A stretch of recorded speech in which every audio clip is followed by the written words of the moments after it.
Iedereen kent wel iets in de natuur in Midden-Limburg. Een bos, een stuk heide, een fietspad, een sloot, een geul, wat water. Maar om een overzicht te krijgen van alles wat er te zien en te beleven is, ja, dat is bijna niet mogelijk. Gelukkig is er nu een boek, ik kan beter zeggen een box met 3 boeken, waardoor je een beter zicht krijgt op dat gebied. De natuur- en landschapsbiografie Midden-Limburg, die is onlangs verschenen. En daarvoor zijn bij ons aangeschoven Joyce Hendricks en Hans Heijnen. Hartelijk welkom. Welkom, dank je. Nou, het is een indrukwekkend blok papier wat je daar hebt staan. 3 boeken zitten er in een box, Joyce. En er zit nog een klein boekje bij. Kun je kort iets vertellen? Want jullie zijn van het team van redacteuren die aan dit boek hebben gewerkt voor meer dan 3 jaar. Meer dan 70 schrijvers hebben eraan gewerkt. Hoe is het ingedeeld in hoofdlijnen? Zeker. Inderdaad, een boekwerk. En we hebben er 3 delen van gemaakt in plaats van 1 groot, zodat het toch wat hanteerbaar is. En het is de Midden-Limburgse Maasterrassen. Want dat duidt wat meer aan waar wij over schrijven. We schrijven over het gebied eigenlijk tussen Reuver en Susteren. Maar ook over de grens. De aanpallende gebieden rondom de Mijnweg eigenlijk vooral. Maar ook bijvoorbeeld het Zwalmdal. En het is inderdaad eigenlijk begonnen als landschapsbiografie. Dat was nodig voor ons Nationaal Park en Transitie. Er werd gevraagd, schrijf eens een biografie over de ontstaansgeschiedenis van het landschap. En uiteindelijk hebben we niet landschap, maar ook natuurbiografie. Het is een beetje uit de hand gelopen. Ja. misschien wel, maar... Of werd de passie steeds groter? Ja, de passie van de 5 redacteuren is heel groot. En je ziet ook de diversiteit. Hans en ik zijn vooral van het landschap. Maar ook met bijzondere gebieden en elk apart. Maar we hebben er ook een paar, een ecoloog, een bioloog. En dit bestond nog niet dus? Dit bestond nog niet. Nee, een landschapsbiografie niet. Nee. Natuurbiografie. Je kent misschien het boek Natuurrijk Roermond. Daar wordt wij van alles in beschreven. Matte Ponti. Ja. Matte Ponti, Olaf Op de Kamp onder andere aan meegedaan. Dat zijn nu ook 2 redacteuren. En misschien wel het hoofd van onze redactiegroepje, Ton Lenders. Ja, die kun je alles vragen over soorten. Ja, want het bestaat uit 3 delen. Hè? Natuur, cultuur, gebiedsbeschrijving en flora en fauna. 50 gebieden, 70.000 hectare worden beschreven. Het is echt ongelooflijk goed.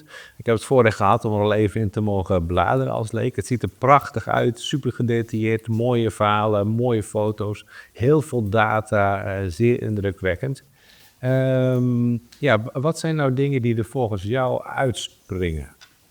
Nou, ik begin bij dat eerste deel, hè, dat gaat eigenlijk dus over landschap, ontstaan van het landschap. Nou, sommige mensen die erin geïnteresseerd zijn, dat kennen ze wel een beetje. En wat lezen ze dan? Dan lees je dus over bijvoorbeeld het hoogteverschil in het gebied.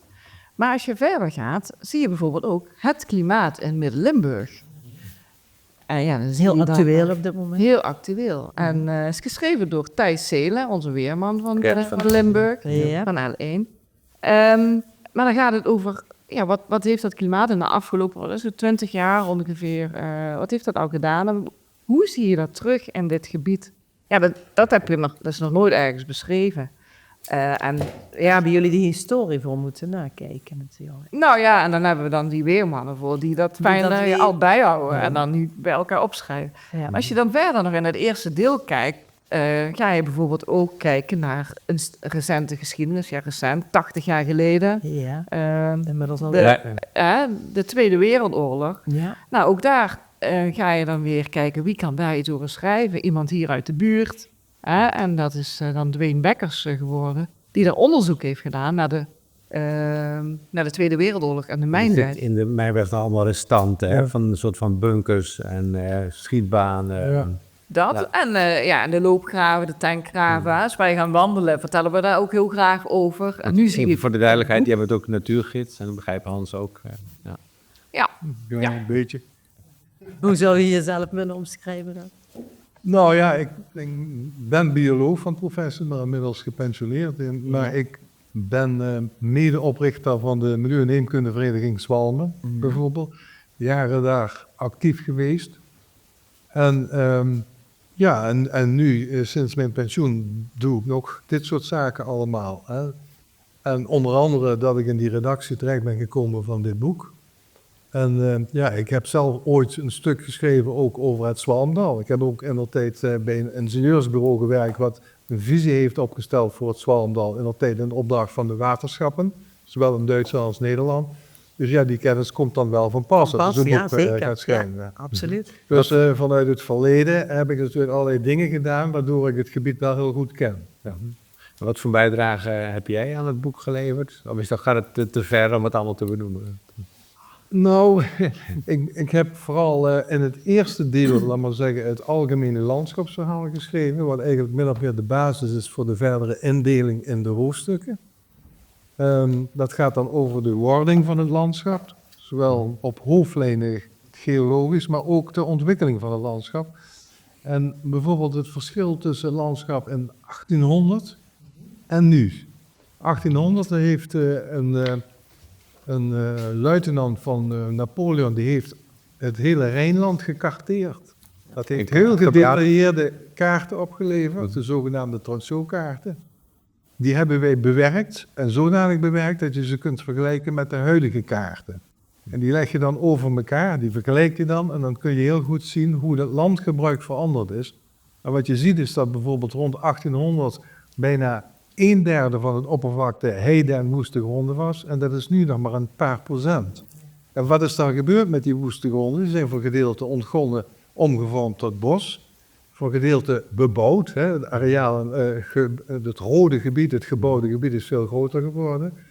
En je ziet dan dat een groot gedeelte van de landbouwgronden die toen door die ontginningen zijn vrijgekomen, die zijn oftewel naar bos gegaan, oftewel naar het gebouwde deel. En waarom is daar die keuze toen voor gemaakt?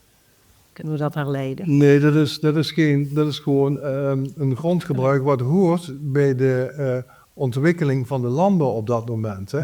De kunstmest is uitgevonden.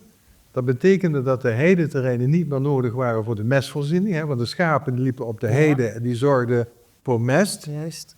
Toen de kunstmest ontstond, waren die niet meer nodig. De heideterreinen werden daarom ontgonnen en konden dus een andere functie krijgen die op dat moment geschikter was. Relevanter was. En de steden werden groter. En de steden werden groter, naartoe ja. En de landsgrens, is die nog erg bepalend geweest in het gebied? Of zeg je dan is Nee, als je kijkt hoe die landsgrens er doorheen loopt, dan zie je dat bijvoorbeeld die heide, die woeste gronden, aan beide zijden van de grens dezelfde ontwikkeling hebben doorgemaakt.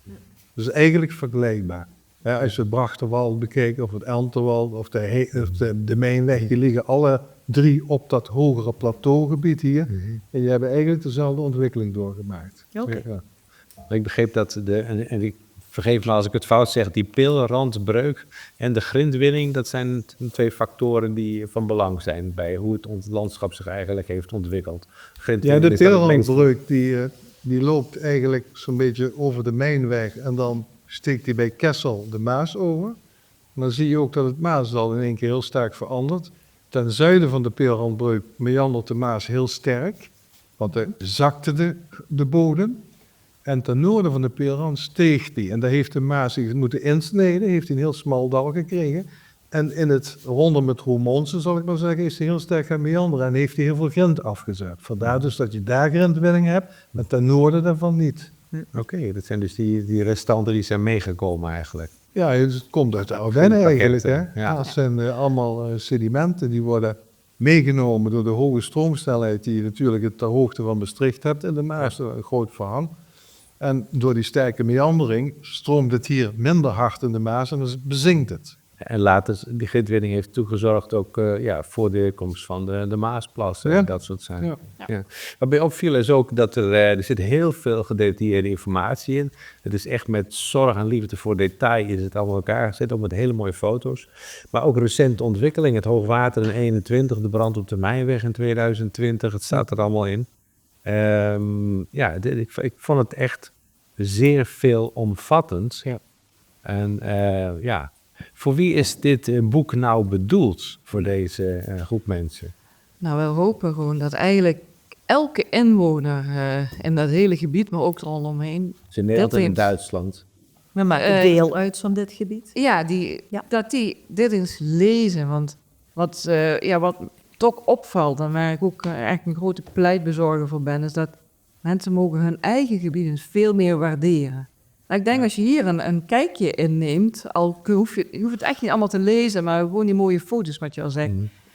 Dan denk je van, wow, is dat allemaal hier? Ja, dat is allemaal hier. Als je dan hier kijkt bijvoorbeeld, zie je hier die blauwe springhaan. Een blauwvleugelspringhaan. Die komt gewoon voor hier, op de Mijnweg.